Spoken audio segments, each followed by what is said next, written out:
ಬಡ, ದೀನ ಮತ್ತು ದಲಿತರ ಏಳ್ಗೆ ಕಾಳಜಿ ವ್ಯಕ್ತಪಡಿಸುವ ಕಾಂಗ್ರೆಸ್ ಸರ್ಕಾರ ಗ್ಯಾರಂಟಿ ಯೋಜನೆಗಳನ್ನು ನಿಲ್ಲಿಸಬಾರದು ಎಂದು ರಾಜ್ಯ ಕಾಂಗ್ರೆಸ್ ಮಹಿಳಾ ಘಟಕದ ಉಪಾಧ್ಯಕ್ಷರಾದ ಶ್ರೀದೇವಿ ನಾಯಕ್ ಮುಖ್ಯಮಂತ್ರಿ ಸಿದ್ದರಾಮಯ್ಯ ಅವರಿಗೆ ಮನವಿ ಮಾಡಿದ್ದಾರೆ.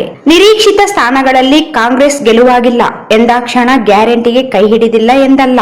ಕಲ್ಯಾಣ ಕರ್ನಾಟಕ ಮತ್ತು ಕಿತ್ತೂರು ಕರ್ನಾಟಕ ಅಂದರೆ ಉತ್ತರ ಕರ್ನಾಟಕದ ಕಡೆ ನಿರೀಕ್ಷಿತ ಗೆಲುವು ಕಾಂಗ್ರೆಸ್ಗೆ ಸಿಕ್ಕಿದೆ.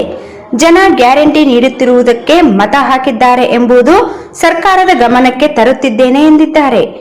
ಈಗಾಗಲೇ ಸಚಿವ ಜಿ ಪರಮೇಶ್ವರ್ ಮತ್ತು ಸತೀಶ್ ಜಾರಕಿಹೊಳಿ ಅವರು ಗ್ಯಾರಂಟಿ ನಿಲ್ಲಿಸಲಾಗದು ಎಂದು ಭರವಸೆ ಕೊಟ್ಟಿದ್ದಾರೆ.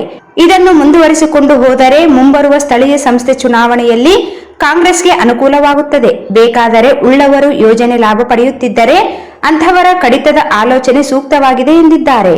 ನಿಮಗೆಲ್ಲರಿಗೂ ತಿಳಿದಿರೋ ಹಾಗೆ ನಮ್ಮ ಕಲ್ಯಾಣ ಕರ್ನಾಟಕದ 5 ಲೋಕಸಭಾ ಕ್ಷೇತ್ರಗಳಲ್ಲಿ ಕಾಂಗ್ರೆಸ್ ಪಕ್ಷದ ಅಭ್ಯರ್ಥಿ ಜಯಗಳಿಸಿರೋದು ನಿಮ್ಮೆಲ್ಲರಿಗೂ ಸಂತೋಷದ ವಿಷಯ ಅಂತ ಹೇಳ್ತಾ, ನೀವು ಇವಾಗಲೇ ಕಾಂಗ್ರೆಸ್ ಪಕ್ಷದ 5 ಗ್ಯಾರಂಟಿ ಯೋಜನೆಗಳ ಅನುಕೂಲತೆಯಿಂದ ಈ ಒಂದು ಲೋಕಸಭಾ ಚುನಾವಣೆಯಲ್ಲಿ ಗೆದ್ದಿದ್ದೀವಿ ಅಂತ ಹೇಳಿದರೆ ತಪ್ಪಾಗಲಿಕ್ಕಿಲ್ಲ. ಇವಾಗೊಬ್ಬರು ಏನೋ ಹೇಳಿಕೆಯನ್ನು ಕೊಡ್ತಾ ಇದ್ದಾರೆ, ಈ ಗ್ಯಾರಂಟಿ ಯೋಜನೆಗಳನ್ನು ತೆಗಿಬೇಕು ಹಾಗೆ ಹೀಗೆ ಅಂತೇಳಿ ಅಂತ. ದಯಮಾಡಿ ಮುಖ್ಯಮಂತ್ರಿಗಳು ಹಾಗೂ ಉಪಮುಖ್ಯಮಂತ್ರಿಗಳಲ್ಲಿ ನಾನೊಂದು ವಿನಂತಿ ಮಾಡ್ಕೊಳ್ತೇನೆ, ಯಾವುದೇ ಕಾರಣಕ್ಕೂ ಕೂಡ ಈ ಗ್ಯಾರಂಟಿ ಯೋಜನೆಗಳನ್ನು ತೆಗೆಯುವಂಥ ಕೆಲಸ ದಯಮಾಡಿ ಮಾಡಬೇಡ್ರಿ.